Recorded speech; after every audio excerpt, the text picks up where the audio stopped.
So we've seen some companies, in fact, recently I was watching Anand from Clay on the First Round podcast talk about how they do this equity granting and compensation as kind of a real-time dynamic system. It's not something that only Mhm. comes up in annual cycles. How should founders think about like building equity budgets that allow for these like off-cycle raises, discretionary grants, and outside rewards for people who are really top performers and outsized performance? Yeah. I'm glad you mentioned Clay. I'm not sure if you saw but they just announced another tender offer earlier, just a couple of hours ago as well. So I think that's a perfect example of real time and providing irregular ability for people to interact with equity whenever they can. So this can be both in terms of ability to transact and cash out some of the vested equity as well as grants. So I think moving away from kind of regularly structured, I think in a startup world, it makes perfect sense. Right, because okay, a year from now, what's your startup going to be doing? You might be like pivoting three times and be in a completely different industry as well. So that sort of like time frame to make an impact and timeline to sort of reward people accordingly is a little bit different. So I think it makes sense to potentially tie up some of breaking down this like a bigger, chunkier grants that are just generic to something that's a little bit more tactical and allocated to motivate employees. So that, hey, we're working towards this big milestone or revenue target. As soon as you do that, a lot of people, let's go on the offsite and go to Hawaii or something like that, right? But another way to do it is that, hey, why don't we just load up a bit more equity and then start working on the next target of ours? I think it may make sense to do it for a lot of other things related to kind of performance, retention, compensation as well.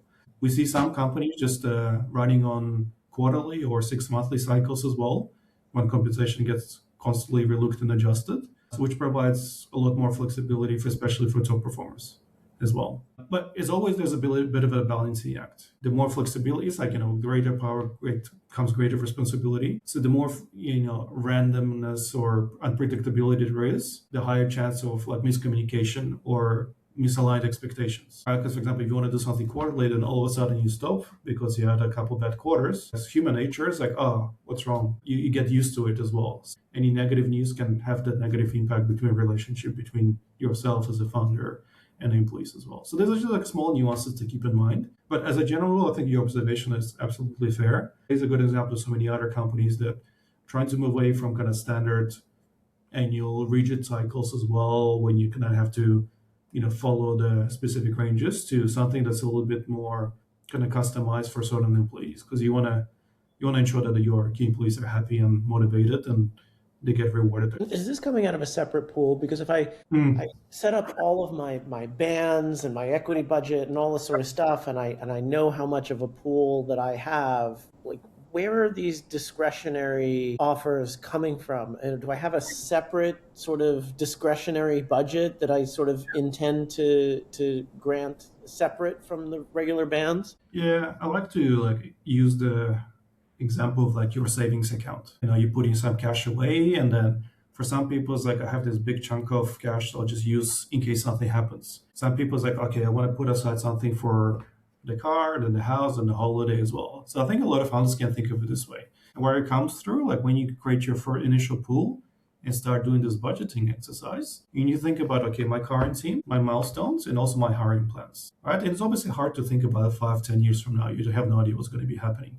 Depending on the milestones we want to achieve, are we going to need to hire like a growth specialist, or we're going to need to hire more sales folks, or we need to hire someone to look after our product? So knowing those kind of roles specifically, you can sort of budget in how much equity you may want to allocate, and you effectively can sort of start building those models. And when I say models, it does have to be this like a monstrosity investment banking sort of like a model with financial projections as well. It can be relatively straightforward, but you want to kind of do that exercise of planning ahead. And once you know that, what some companies do, they can create, don't necessarily have to have multiple pools, because usually just like one big pool, but internally you can segment it.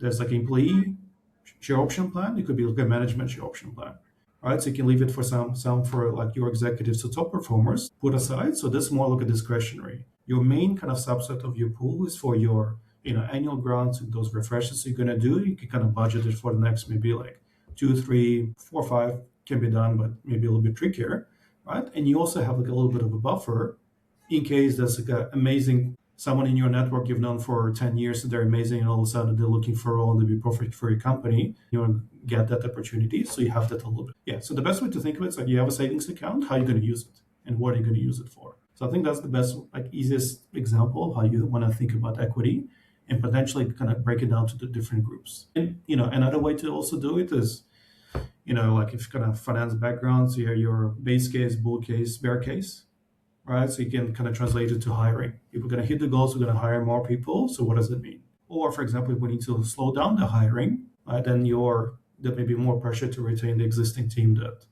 helped you get there, will help you get to the next stage as well. So once again, building that basic mental model, whichever way works for you, I think is a good way to think about this.